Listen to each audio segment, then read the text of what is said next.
Hello everyone, TMMgamer, and today I have the pleasure of bringing you another one of my FIFA 14 team tutorials. And as you can see, today I'm going to be focusing on England. What with the World Cup coming up and all that, thought it would be a good time to start doing some more international team tutorials. And today I'm going to run you through what I think is the best way to play for England. And obviously the first place to start is the 11 players I've selected. I've got Hart in goal, Johnson, Cahill, Jagielka and Baines at the back, Gerrard and Wilshere in central midfield. I've got Sterling and Oxlade-Chamberlain on the wings, Rooney in central attacking midfield, and Daniel Sturridge up front. So obviously I'm playing a 4-2-3-1. I'm playing the standard 4-2-3-1 that England start with. I think it's a perfect formation to get the best out of them. No tweaks required whatsoever. And I actually really enjoyed playing as England in this team tutorial because they fit my playstyle absolutely perfectly. They are a phenomenal counter-attacking side, absolutely brilliant. But before I talk a little bit about how I like to play with them, let's talk about the players individually. Obviously starting with the goalkeeper, Joe Hart. 82 rated, very good indeed. He's got 85 diving and 86 reflexes. Very solid ratings for a goalkeeper. One thing you do need to be a little bit concerned about is his handling. He has 76 handling, which is not atrocious, but it's not amazing. A couple of times he will flop the ball back into the box or slightly dodgy angles, and you do risk having a goal scored against you when a striker just follows up on the rebounds. That's one thing you do need to be a little bit concerned about. But overall, 82 rating, very solid. And bear in mind, under the current squad, England are actually a 4.5-star team, and they are one of the most potent 4.5-star teams in the game now, so they're definitely worth a selection. Goalkeeper, you're not really going to get too many better goalkeepers than Joe Hart for a 4.5-star team, so it's really nothing to worry about in the grand scheme of things. Moving to the right back position, I've got Glenn Johnson now. Glenn Johnson is a 78 rated player, and he is a very good wing back. He's actually got 5-star weak foot, which is something I didn't realise about Glenn Johnson until I actually looked at this. And it does make sense because he's played left back for Liverpool a couple of times already this season, and very well too. So he's excellent what he does. Very good going forward, 86 sprint speed and 84 stamina. He does have high attacking work rate and only medium defensive work rate, so he does like to get forward. That's one thing you need to be a little bit wary of. But he can track back and tackle, like I mentioned, the high stamina. And he's got 82 tackling, stand and slide respectively, so very solid there. Now, only 72 crossing. Little bit concerning, but the 5-star weak foot certainly helps. You can always put a reasonable ball into the box. As long as you're not trying to do something too ambitious with him, you will be fine. So moving in field now to Gary Cahill. Gary Cahill is an 80 rated centre-back. He is incredibly mobile for a centre-back. He has 76 sprint speed, which is very fast. It's very rare you see a centre-back with that amount of pace, and that's incredibly useful because he's playing alongside Phil Jagielka, who is not the fastest player, and they do complement each other quite nicely. Other good stats for Gary Cahill, he's got 86 heading, 82 interceptions and 81 jumping, very solid, and then his tackling and stats are 83 and 85. Very good stats overall, so nice and solid. And like I mentioned already, alongside him, Phil Jagielka. Now, Phil Jagielka has medium high work rates. That means he has high defensive work rate, and that is useful because Gary Cahill only has medium work rates. So while he is faster and reasonably quick for a centre-back, he does wander out of position occasionally due to that lack of high defensive work rate. So it's useful having Jagielka sitting a little bit deeper. Jagielka as well, also an absolute monster in the air. 90 jumping is very high indeed. 83 marking, 84 interceptions, and 83 tackling stats. So again, two very solid centre-backs. They complement each other well, and they are nice and solid. Jagielka will pick up the big guys, and Cahill will run down the fast guys. Really good partnership at the back for a 4.5-star team. And then on the left back, one of the best left backs in the game, Leighton Baines, an outstanding left back. Again, high attacking work rate. Both of your fullbacks like to get forward in this formation. He has 88 stamina and 88 crossing. Incredible attribute. So he will work that flank, and he can put a perler of a cross in. Very useful indeed. Also takes a pretty mean set piece. 82 free kick accuracy, 86 penalties, really good. But his just general stats are fantastic as well. 83 short passing, he's really comfortable on the ball. 3-star weak foot, that's not bad. 3-star skill moves, you can do the odd trick with him. And 85 tackling, so he's no slouch at defending either. He's just a very solid left back, and one of the best left backs you're going to find in the game. One of the great strengths of this England side is Leighton Baines. He's very useful at what he does, and that's the back four. No complaints there, very solid indeed. Moving into midfield now, the first of the central midfielders I've got is Steven Gerrard. Steven Gerrard, 83 rated player, very good at what he does. Excellent passing, 87 long pass, awesome. He sits in that quarterback role and he can spray passes all day. 84 vision, very, very nice. He even has 86 crossing, so if you find that he's drifted wide, he can put a very, very decent ball into the box as well. Medium work rates, you're not going to expect too much more than that. He's getting on a bit in age now, so he just holds that position in midfield and lets the younger players do all the work around him, and he's very, very good at that. He has one of the best long shots in the game as well. 95 shot power and 86 long shot. 95 shot power can basically knock bricks out of walls. You can plunder goals all the time. And if any of you guys have watched any of my Ultimate Team live commentaries, you will see just how many goals I score with Steven Gerrard. And he does exactly the same thing in seasons. He is absolutely an awesome player for just arriving onto the ball late, 25 yards out, and then smashing it into the top corner. He's a regular supply of goals for you. Takes a good set piece. He's my designated corner taker from one of the sides. Just a very, very good player. And alongside him, Jack Wilshere. Jack Wilshere, 82 rated.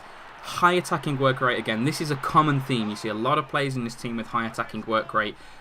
Very, very good foil for Steven Gerrard. He's a little bit more mobile than he is. He has 87 balance, but again though, very, very good creative stats. 85 vision, 84 dribbling, 84 short pass, 85 ball control. Excellent at what he does. He has high stamina as well, 84 stamina, so that high attacking work rate does not hinder him in the slightest. He gets up and down, creates the play, and he's my left-footed set-piece taker for corners. Now, the reason why I don't like fullbacks taking corners, because Leighton Baines is a great corner taker, there's no doubt about that. The AI, sometimes for really strange reasons, doesn't put applicable players back to defend, or they'll put a striker back to defend, and then as soon as you have the ball headed away, the striker will just rush it from the halfway line, try and get in the box, and you'll be left with no defenders. So that's why I don't like having fullbacks take corners. So it's very useful having a left footer in your team to fill that role in and take over the role from Leighton Baines. So Wilshere does that pretty admirably as well. Very solid corner taker, you know, nothing spectacular, but very, very solid. He gets the job done, and he fills in very nicely alongside Steven Gerrard. So that's the core of the team established. Now to talk a little bit about the flair players. The guy I've got playing on the right wing is Raheem Sterling, and Raheem Sterling has been slowly buffed throughout the year as people at EA realise that he's not just a quick guy, he's actually quite talented as well. He's reached 79 rating now, which is pretty decent, I have to say, and he's done a lot with it. 92 acceleration and 91 sprint speed. That is the core of this guy. You know, he is lightning fast and absolutely devastating on the counter attack. But he also has very, very good dribbling attributes as well. 88 agility, 87 balance, and 84 dribbling. He's very, very good with the ball at his feet. He can tear players apart. The only problem with him is, and this is why he's rated a little bit lower, is his actual technical passing stats, crossing, they aren't that high. So what you need to do with him is just keep it simple. You know, run past a guy, do a little bit of skill. You know, he's got 4-star skill moves as well, which is really, really nice. Only 3-star weak foot, but that's something you can live with. You know, having those skill moves is definitely worth it. Take a few guys on, then simple pass or simple cross into the box. Don't try and do too much. Don't try and score a 40-yard screamer with him. It's not going to happen. But if you just stick to those rules, he's very, very good at what he does. And then on the other side of the pitch, we've got Alex Oxlade-Chamberlain. Basically, he's a similar player to Raheem Sterling, although he's slightly more rounded in terms of what he can do with the ball. He has 4-star weak foot, which is very, very useful. 88 balance again, 85 dribbling, 82 ball control. Slightly slower. He's only 90 acceleration and 89 sprint speed. I know he's basically a snail. But the reason why I like to have him on the left and Sterling on the right is, like I mentioned, Alex Oxlade-Chamberlain has that 4-star weak foot, so he can put in a good ball on his left foot if required. And you keep Sterling on the right, where his stronger right foot will always have predominance, and it negates Sterling's slight lack of crossing ability. Because if you have him on the left and you're forced to run around the outside and you put in a cross with his left foot, it's not going to be very good. So that's one thing to bear in mind, but overall, they're two very, very good attacking wingers who can tear people apart. And actually scored quite a few goals with Alex Oxlade-Chamberlain. Scored a couple in another one of the warm-up games that I did. I'm not sure if I score a goal with him in this game. I might do. But he actually pops up with quite a few goals. It's very nice, and I completely butchered this break. I can't believe how badly I butchered this break. It was so bad. I really should have scored there, but never mind, slight aside. Moving in field now is the true star of this team, Wayne Rooney. 87 rated, by far and away your best player, and he is an absolutely fantastic central attacking midfield player. He has high work rates, he will bustle around, and what you see with a lot of central attacking midfielders is they have all the technical stats, but they're a little bit lightweight, and Wayne Rooney is certainly not lightweight. He has 85 strength and 89 stamina, so he can put himself about really well, and 89 aggression. So a lot of the time you'll see Rooney just bully a central midfield player, or even centre-back sometimes, win the ball really high up the pitch and then launch a break, and his technical stats are right up there as well. He's got 87 finishing, very, very good. 84 short passing, 86 ball control, and similar shot power to Steven Gerrard, 91 and 85 long shots. So he can get the ball high up the pitch. He's strong, he's good on the ball, he can pass, he can have shots from distance. If you put him through one-on-one, you're back into score because he's really good at finishing. Those high work rates are very, very nice, and 4-star weak foot. He only has 3-star skill moves, so if you want to do your skills, you basically got to manoeuvre the ball wide to the wingers, and they'll do all the tricks and flicks for you. But Wayne Rooney is very, very solid in this role. To be honest, I'm glad that he's actually playing this role more in real life, because I think he's so good at it. I think it's his strongest position, and that's certainly reflected in FIFA with his stats. And then the final player in this team is Daniel Sturridge, the striker. Great player, and again, one of the main reasons why England are so good at counter-attacking is this front three, basically, of Sterling, Oxlade-Chamberlain and Sturridge. They are all so quick. You can sit deep and counter-attack phenomenally well. He has 90 speed and 89 acceleration, exactly the same stats as Alex Oxlade-Chamberlain. But because the rest of his stats are slightly better, he's actually an 83 rating, which is nice. He has 85 attack positioning, 86 finishing, 85 dribbling. Very, very good indeed. And 83 shot power, which isn't too bad. Very, very manageable shot power. One thing you do have to be aware of, he only has 2-star weak foot, which is very bad. So you need to keep the ball on his left foot whenever possible. But he has a pretty sweet left foot, and he actually has 4-star skill moves as well. So, you know, once you get the ball up front, you can do pretty much any trick in the book with him. It's very, very nice to have a player who can do that.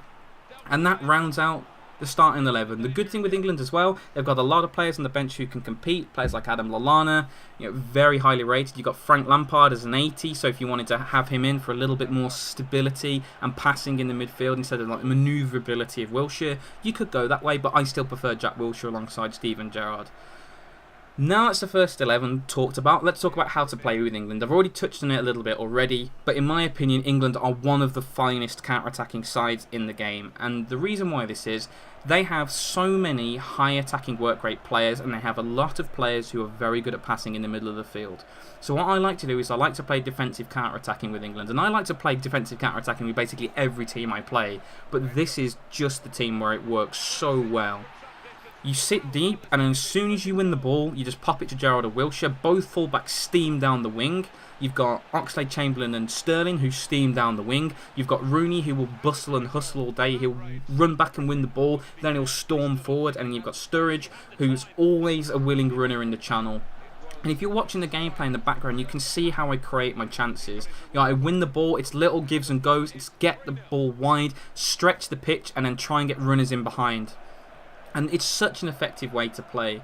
You know, the good thing with this formation as well is it is incredibly flexible. If you do have a bit of a slow period and he sits back, you can get back into position again and, you know, manoeuvre the ball around, and I'll hit the post again with Waz there. As a little unfortunate, but you see how I'm creating my chances. You know, I got the ball wide, I stretched the play, I dragged him over, then I switched the ball very, very quickly to the left back. Little 1-2s, give and goes, ball in behind, put Rooney through, created a chance very, very nicely. So this is not a hack and hope team. You can play like that way, but you know me, I hate it when I play against players who just aimlessly plunder the ball upfield. I always like to try and play with a little bit more finesse than that, and England certainly allow it. You've got a lot of pace all over the field to stretch your opponent. You've got good people on the ball, and then at the right end of the field, you've got a lot of clinical players. You've got Gerrard, you've got Rooney, and you've got Sturridge. Those are three players who can score you a lot of goals. And then players like Oxlade-Chamberlain, like I mentioned, pop up with the odd one here and there. You score a few goals from set piece as well. Like I said, Jagielka, 90 jumping, Cahill, pretty decent in the air. You just have a real array of options when playing with England, and they are absolutely devastating on the break, really are devastating. Good thing about them as well, like I mentioned, they are classed as a 4.5-star team now as well, and really they are incredibly, incredibly appealing to play because of that. Because early on in the year they were rated a 5-star team, but they were pretty much a weaker 5-star team, because you'd be drawn against teams like Real Madrid all the time. And the big problem with seasons, and one of the main reasons why I don't play it very often, is the absolute tide of Real Madrid. Whenever you pick a 5-star team, 99 times out of 100 you will be playing Real Madrid, and it just gets so annoying. It really does get annoying. You know, in the first 3 games of me playing as England, I played PSG, I played Borussia Dortmund, and I played Liverpool. If I would play 20 games with a 5-star team, I'd probably have less team variety than I got with 3 playing as England. So that's a good thing as well. You're always going to have a different challenge every game. You're always going to have different teams to play against. It just keeps it fresh. It really does keep it fresh, and they're very enjoyable to play with. You know, I'm actually going to start playing as England a lot more. They're a team that suit me really well. They're enjoyable to play with. They have a lot of strong positions, and even when I make absolutely horrendous mistakes like that, Joe Hart comes to the rescue just about. So, very talented, and I hope you guys try them out. But the video is slowly winding to a close now. I'm in the 90th minute, so that just leaves me to say once again, thank you so much for listening to the video. Really hope you've learned something, and I hope you try England out, because they're a team that I regret not playing as much as I should have with, because they are just so good at what they do. So guys, thank you so much for watching the video. I really hope you've enjoyed it, and as always, have a great day.